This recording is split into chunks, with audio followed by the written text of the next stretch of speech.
मी आता आदरणीय पुरुषोत्तम थेटे यांना रिक्वेस्ट करतो की आपण आपलं मनोगत 3 ते 4 मिनिटांमध्ये व्यक्त करावं. महान व्यक्ती अखंड मंडलाकारं व्याप्तं येन चराचरं तत्पदं दर्शितं येन तस्मै श्री गुरवे नमः. आज खरं एक संमिश्र भावना माझ्या समोर आहे.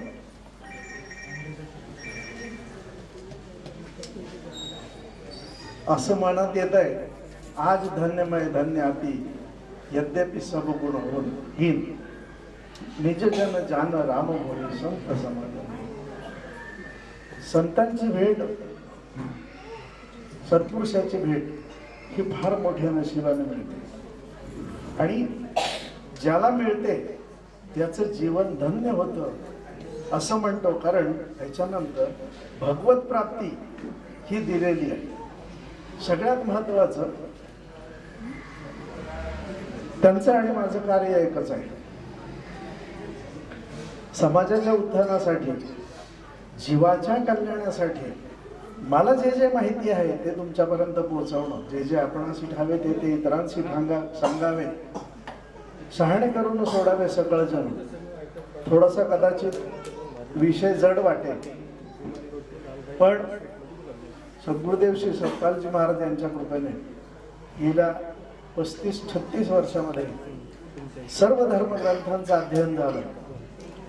3 ठिकाणून कीर्तनाचा अभ्यास झाला. मगाशी परिचयामध्ये त्यांना सांगितलं, काही लेखन झालं. सगळ्यात महत्वाचं धर्म काय आहे आणि तुम्ही स्वतः काय आहे याची जिज्ञासा असणं हे सगळ्यात महत्व. अथा तो तत्व जिज्ञासा आणि अथा तो धर्म जिज्ञासा असं वेद सांगतात.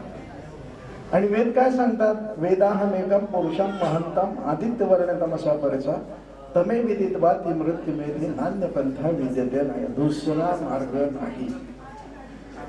पण आपण कुठेतरी कन्फ्यूज झालेला असतो. आपल्याला नक्की कळत नाही आपण काय कराल. माझ्या दृष्टीने श्रेय काय आहे, माझ्या दृष्टीने प्रिय काय आहे हे लक्षात येत नाही. आणि त्यावेळेला मार्गदर्शन होतं गुरूंचं. आता गुरुकडनं आपण काय घ्यायचं? मानवाच्या बौद्धिक आणि आध्यात्मिक उत्क्रांतीमध्ये विद्या हे सगळ्यात महत्वाचा घटक आहे. आणि ही विद्या कशी असते? शालेय शिक्षण नव्हे, फक्त शालेय शिक्षण नाही, पराविद्या आणि अपराविद्या असं म्हटलेलं आहे. परमेश्वर कृपेने माझ्याकडे सर्व धर्मग्रंथांचा अभ्यास झाला.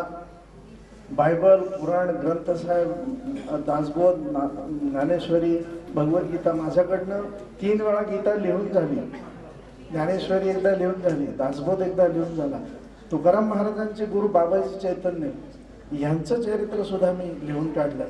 अक्कलकोट स्वामींचं लिहिले. आणि त्याच्यामध्ये मला जे सापडलं ते एकच आहे. त्या दृष्टीने मी एक अत्यंत, त्यांनी मग असे सांगताना सांगितलं, अध्यात्म मार्ग प्रदीप नावाचं एक पुस्तक लिहिलं, ज्याच्यामध्ये पुराण, बायबल, ग्रंथसाहेब आणि वेद ह्याच्यातलं सगळ्यात सार एकत्र एकपणा काय आहे. आपण कुठेतरी गैरसमजातून एकमेकाला दुसरे मानतो, पण रक्ताचा रंग एक आहे, बनवणारा एक आहे आणि अन्न पाणी देणारा तोच आहे.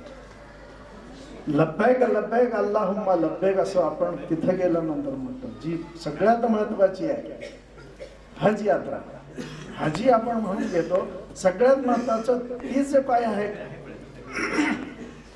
आब जमजम तो तुमच्या आत आहे, तो नूर इलाही तुमच्या आत आहे, डिवाइन लाईट आत आहे, ज्योतिषात्मक पद ज्योती, ती ज्योती आत आहे. थिअरी सगळी लिहिलेली आहे, ती आहे अपराविद्या. अपराविद्यामध्ये सांगितलंय मुंडकोपनिषदामध्ये, त्याच्यामध्ये यजुर्वेद, ऋग्वेद, सामवेद, अथर्ववेद, शिक्षा, कल्प, व्याकरण, निरुक्त, छंद आणि ज्योतिष ह्या विद्या ज्या आहेत ह्या अपराविद्या आहेत. याच्या पलीकडे जे आहे ती पराविद्या आहे. आणि पराविद्या म्हणजे जाणावे आपणाशी आपण या नाव जाणवे. आपली ओळख होणं, मी कोण आहे, त्या परमात्म्याचा अंश आहे आपण, पण आपल्याला माहिती नाही. मग व्हायला काय पाहिजे? तत्वदर्शी सत्पुरुषाच्या सानिध्यात गेलं पाहिजे. त्याच्याशी प्रश्न विचारून शंका समाधान केलं पाहिजे. अगर है शोक मिलने का तो हर दम लव लगाता जा म्हणते. Knock and I shall open and to you. 4 गोष्टीमध्ये एक काय आहे, मी एका उदाहरणावरून सांगतो, वेळ कमी आहे. आपलं शास्त्र सांगतं हिंदू धर्माचं पंचभौतिक शरीर आहे.